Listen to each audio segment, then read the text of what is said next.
Okay, I'm back. I had to do a part 2. Because the kids is up there acting a fool. But anyway, the hotel was really nice. The surgical center was nice and clean. The staff were amazing. We were treated, I was treated better there than I've ever been treated in the States with any doctor here. So don't let that worry you. So after the surgery, the test was ran the first day. We were then dropped off at the hotel. And it was a really nice hotel. Nice, clean, beautiful. Dropped off at the hotel. They told us what time we were going to be picked up the following day. He did his surgery based on the largest. So he go from the largest on down to the smallest. And out of the group, it was 4 of us. I was the largest. There was a 4th woman. So it was 2 of us from Detroit. While in the group, we found out who the 3rd surgery sister was. She was from Tennessee. So we were, we all 3 of us kept in contact over the next 3 months. We were there for each other for, support. Even during the pre-op diet, you know what I'm saying? We were there pushing each other like, okay, girl, we can get through this. Let's do this. So when we arrived, we then met the 4th person who was getting surgery. That was our first time meeting her. We didn't even know it was a 4th person. But she was from California. And she had her mom with her. An amazing woman. Oh, my gosh. She was like a mother to all of us. Very sweet, kind. So she was there with her daughter. So we met her. And so we all, became a little close after that or whatever. So, anyway, day of surgery, I was the first one to go up. They came and picked me up. I think it was like 6 o'clock in the morning. Picked me up from the hotel. I was a little nervous. I called home, spoke with my kids and my BD. I was a little emotional. Told them I loved them. My kids, they didn't know what was going on. They had no clue. They just thought Mom was on vacation. But anyway, and before the surgery, I didn't tell my family I was going to Mexico. My family didn't even know I was getting a surgery. Even when I started the process in the States, I think the only one, as far as my family, who knew was my mom. Who knew I had started. She the only person who knew I had started the process in the States as far as family. As far as friends, I think my best friend, I think my sister-in-law. I think I told my sister. I don't know. And my BD, he knew. I do lashes, so a couple of my lash clients, they knew. They knew I started the process here in the States, and a couple of them knew that I then opted to go to Mexico. I think as far as friends, I think my best friend is the only one who knew I was going to Mexico. As far as family, none of my family knew I was going to Mexico. So it was my best friend, my BD, and a couple of my lash clients. They were the only ones who knew I was going to Mexico. I'm doing body beads too while I'm doing this video. This is pretty. You can't really see it, but yeah. So they were the only ones who knew I was going to Mexico. I didn't want to tell, a lot of people. I didn't want to tell people because the people, they tend to, how to word it, inflict their fears on you. I didn't need that negativity in my life. I had my mind made up. I didn't feel like continuing, to have to explain to someone why I made the decision that I made. This is my life, and I got to live it for me. I can't live my life for nobody other than myself. So I just didn't care to hear it. So yeah, I decided to keep it to myself for the most part. Shared it with a select few. Some were afraid. Others, they supported it. And, was with whatever I was with. So yeah. So the day of surgery, I went in. I was a little nervous. Didn't really know what to expect. Went in. Went under. came out. The worst part of the whole process was the gas. Now, I've heard about gas before. I've had 4 C-sections, and everybody tell you, oh, that gas, after being, you know, open, oh, it feel like you're having a heart attack, woo woo. I've never experienced that with none of my C-sections. And like I said, I have 4 C-sections. And I never experienced this gas that everybody talk about.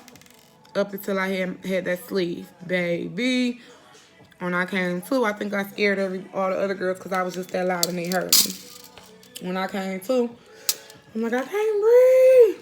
It felt like an elephant was sitting on my chest. Felt like I was having a heart attack. And I have asthma. And I was diagnosed with asthma as a little child, an infant. And it never bothered me. My asthma didn't start bothering me until I got to my heaviest. So 2017, that's when my asthma started bothering me, for real. I found myself taking treatments, 3 or 4 treatments a day. It was bad. That was another thing that I knew, like, girl, you got to do something. You have to do something, because that stuff is no joke. Waking up in the middle of the night, can't breathe. Yeah, it was no joke. So, but when I came out of surgery, and I did pack my breathing treatment when I went to Mexico. I packed my machine, my pumps, all that. Because like I said, I was dealing with my asthma, like, it was bad that year. It was really, really bad. So when I came to him, like, oh shit, why I start that color again? Talking, y'all.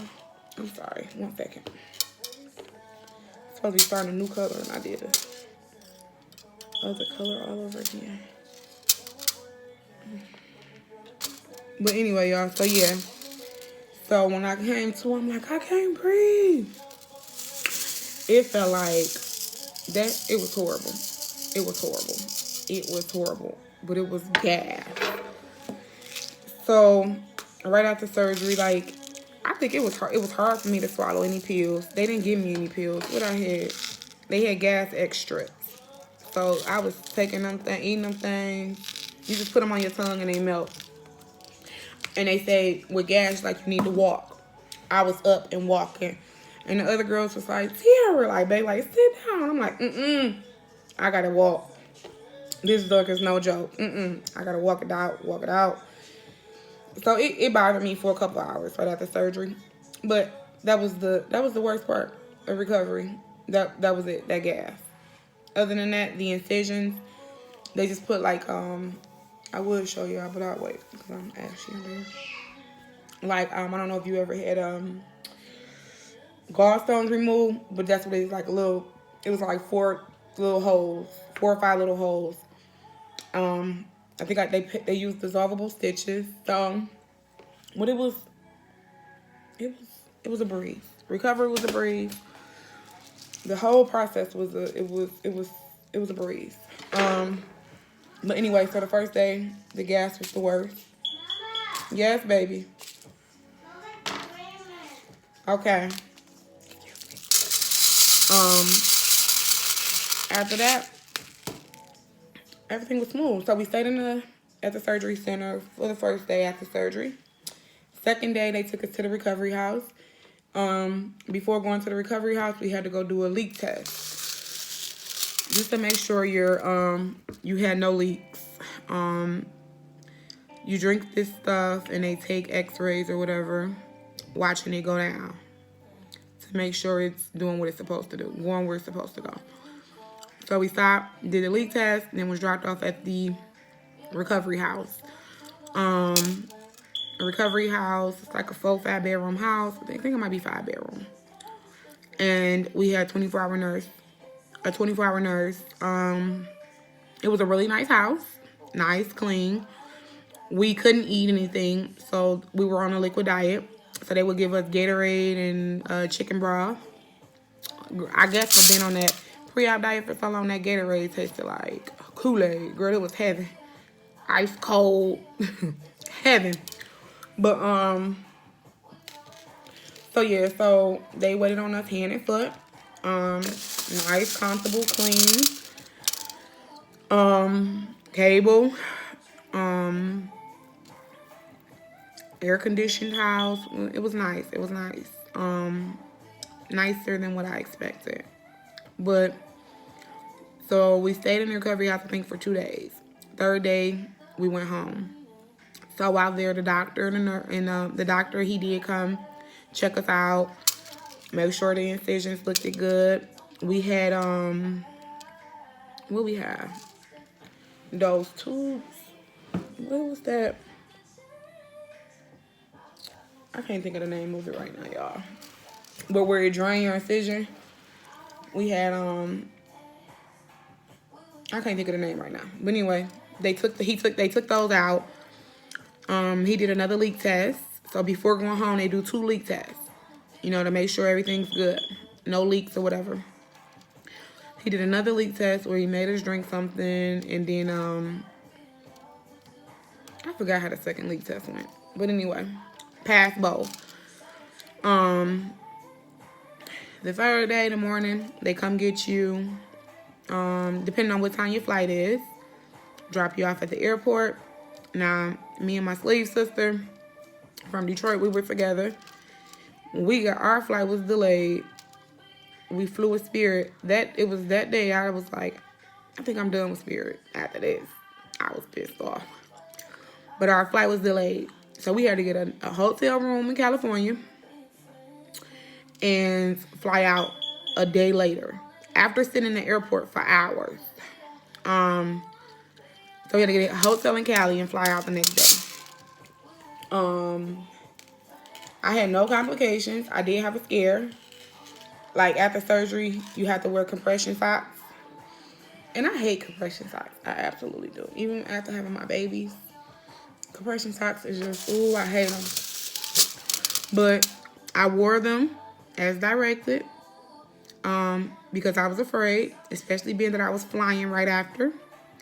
And, oh, yeah, with the medication, they give you all the medication you need. You get a medication package. They give you everything you need, antibiotics, blood thinners, B12, the B12 shots, pain pills. They give you all this to go, you know, while you're there, and they give you a package to take home with you. They give you all your paperwork, you know, going over, you know, the procedure that was done. You get the x-rays of your new belly.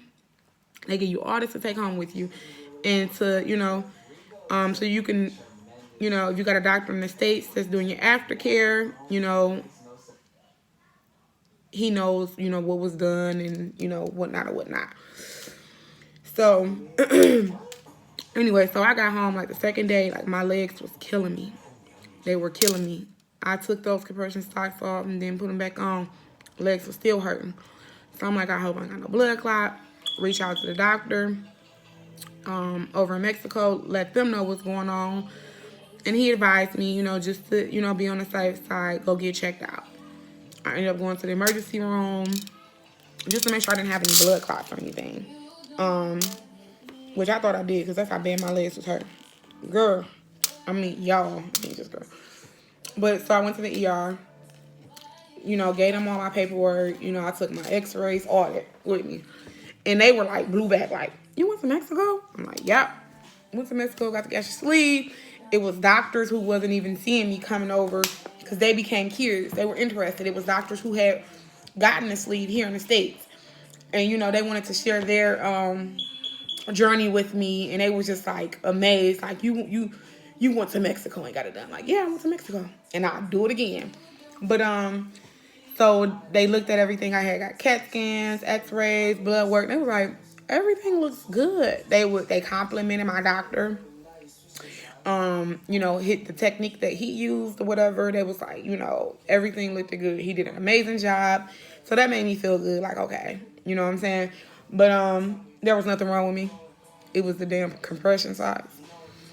Had my legs hurting so bad.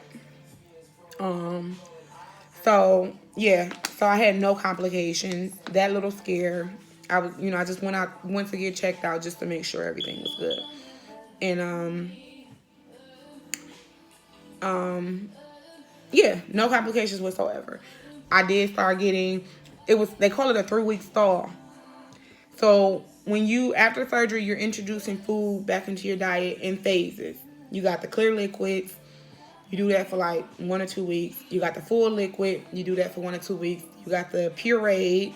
You do that for about a week. Then you got after pureed, I think it was soft foods. And then after soft foods, you start, introducing, regular food, solid.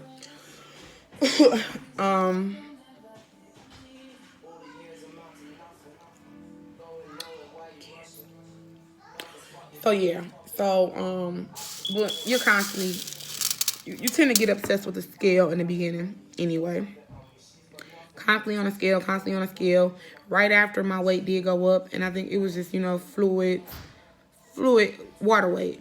That kind of scared me. But after researching, you see like this is normal. It's normal. Then they got something where everybody called like the 3-week stall.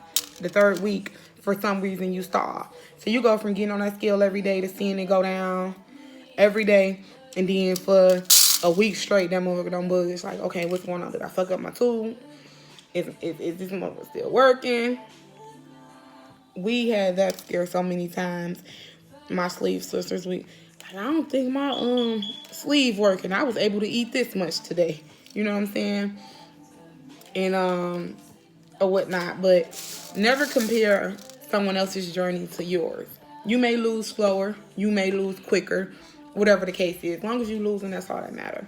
And if you find yourself stalling or losing slower, you go back and, what did I do different today or this week than I didn't do last week? You know what I'm saying? And you make adjustments. But as long as you're sticking to the diet, staying active or whatnot, the weight will come off. With the sleeve, you aren't able to eat like you would be if you didn't have a sleeve. Your food intake, it'll stop you.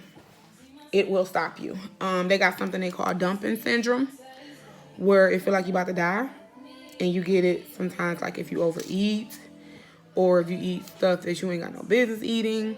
I remember I was at work, and I think that's why I stopped buying my girls snacks. But I was in my office, and I had them, I bought them, cookies and shit, and I was just tempted. Don't get me wrong, you still gonna have them urges. You still gonna have, you know what I'm saying? It's a mind thing. You still gonna, be tempted to eat that you ain't got no business eating. So I had cookies in the office, chocolate chip cookies. At this point, I was like, maybe a month out. I don't know. And my ass ate a cookie. What would I do that for? About 45 minutes passed. I thought I was about to die. I started sweating. My stomach was cramping, hurting, lightheaded. Felt like I was about to pass out. Oh my God. Felt like I had to poop and throw up at the same time. But I had done so much research when it happened. Like after the fact, I was like, oh, that was dumping syndrome. That's what they call it. Like, bruh, I'll never want to experience that again. It's the worst. I still experience it sometimes when I do dumb shit that I ain't got no business doing, but not as often. Yeah. So it's a tool. Everybody think because you get the surgery, you're taking the easy way out. It's not. It's not at all. Because you still have to work your tool. You still have to work your tool, and you can still gain weight. I don't remember if I stated that in the previous video. You still can gain weight. If you out here eating reckless, you know what I'm saying? Eating crap you ain't got no business eating. Yeah, true enough, you can't eat as much as you used to. But if you are, instead of, making healthier choices, if you're just eating all bull crap, you can gain weight, and you will gain weight. So it's a tool that assists you with weight loss. It ain't gonna it's not a magic pill. It's not a magic tool. You still have to work it. So when people say you're taking the easy way out, it's not at all the easy way, okay? In all reality, like obesity, it's like a drug. It's like a drug. This shit is not easy at all. Like people addicted to to, you know, alcohol or drugs or anything, food is a real addiction. It is. It's an addiction. And with any addiction, I mean, bruh, it's a process. So you need to prepare yourself mentally when going into this, because and a lot of people think, oh, if I get that surgery, I think one of my fears was not being able to eat. And that's because it is an addiction. Eating is an addiction. So I think that was like one of my biggest fears going into this. Like, I ain't gonna be able to eat. I eat, y'all. I eat what I want to eat, but I can't pig out on it. You know what I'm saying? So if I want to make a fucked up decision today and go eat an ice cream bar, I can. My scale may not move, but I can. You know what I'm saying? I don't advise nobody to do it, but I can. So I can eat what I want to eat. I just can't sit and pig out on it. You know what I'm saying? So you're not missing out on anything. You're not missing out on anything. Nothing at all.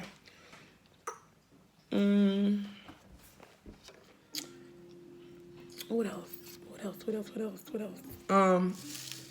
And anyway, though, the rewards of the weight loss, this is way more rewarding than sitting and being able to pig out on chips, candy, food, whatever it is that you like to pig out on.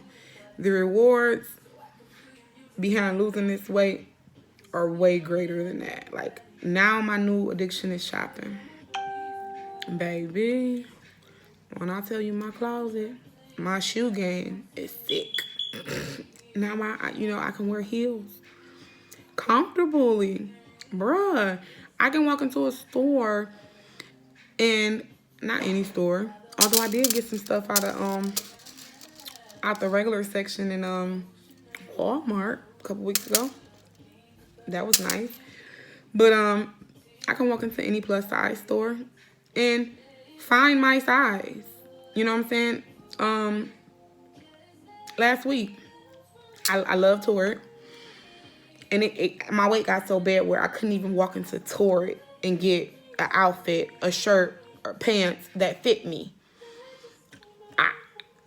I was too big for their clothes in the store, although they do go up to like 32 online. But I couldn't walk into the store and find a piece of clothing that fit me. I was restricted to like leggings. My whole wardrobe consisted of leggings. 2017, sis was in leggings. Okay? Versus now, I can walk into any little plus size store and find my size.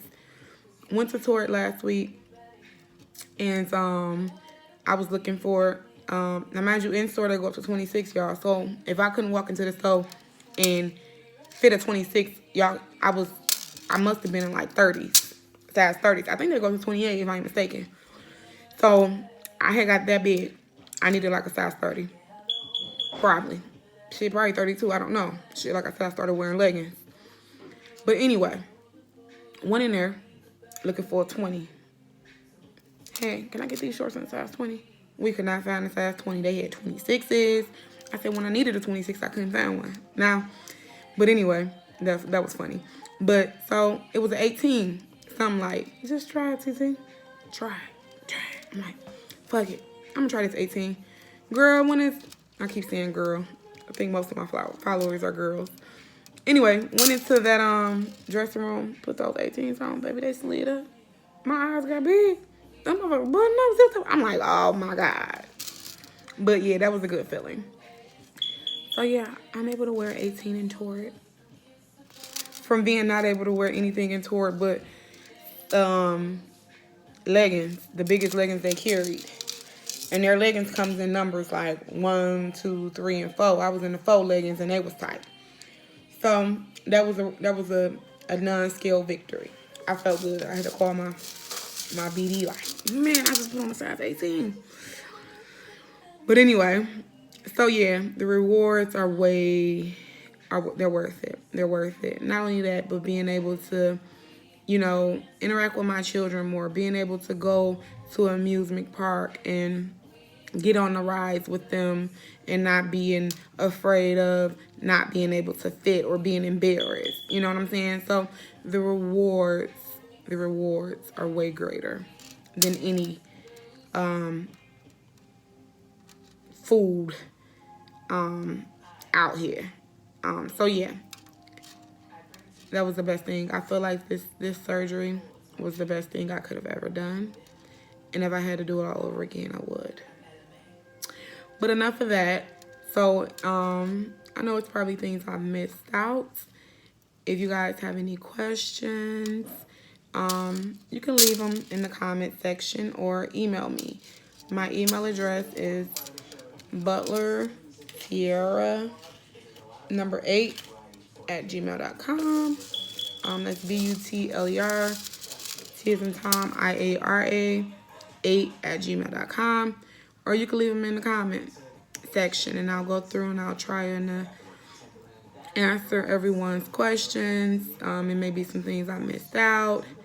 If you're interested in the price of the surgery, I'll address that. Very affordable.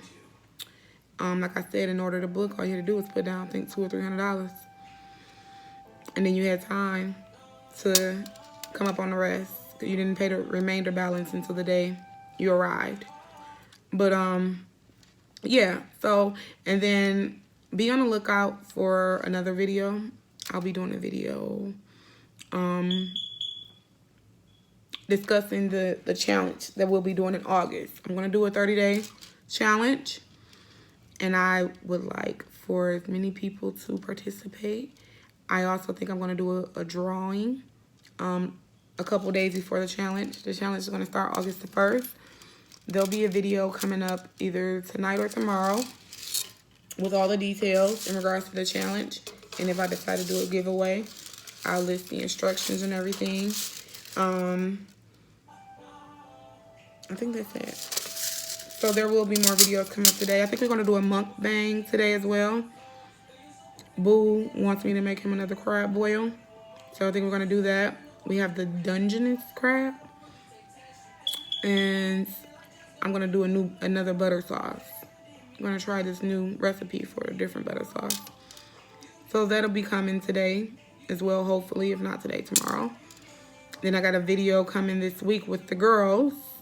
We're gonna do a mukbang. It's gonna be kind of like they do a red table talk. We're gonna be talking about some stuff. You don't want to miss that. So yeah, stay on the lookout for that. I think that's it. All right, guys. I'll talk to you all later. Have a good day.